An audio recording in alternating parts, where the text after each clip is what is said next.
গাঁজা উদ্ধারের ঘটনায় চাঞ্চল কোচবিহারে। ঘটনাটি ঘটেছে কোচবিহারের এয়ারপোর্ট সংলগ্ন বাবুরহাট ব্রিজ এলাকায়।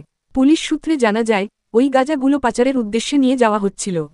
গোপন সূত্রে খবরের ভিত্তিতে শিলিগুড়ি এসটিএফ ও কোচবিহার কোতোয়ালি থানার পুলিশ অভিযান চালায়। এরপর অভিযান চালিয়ে একটি পণ্য বোঝাই গাড়ি থেকে প্রায় ৩৫০ কেজি গাঁজা উদ্ধার করেন। সূত্রমারফত জানা যায়, এই ঘটনায় ইতিমধ্যেই এক ব্যক্তিকে আটক করা হয়।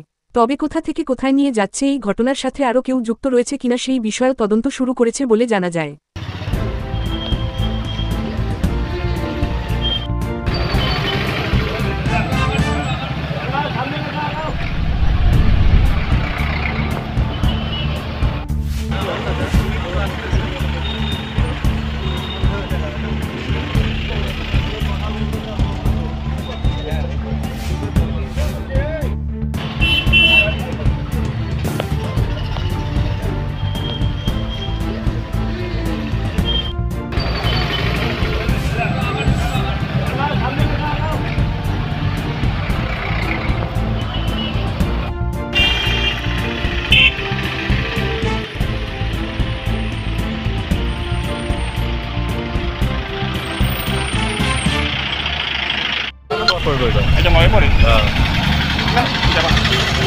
এইসব এরিয়াগুলো সব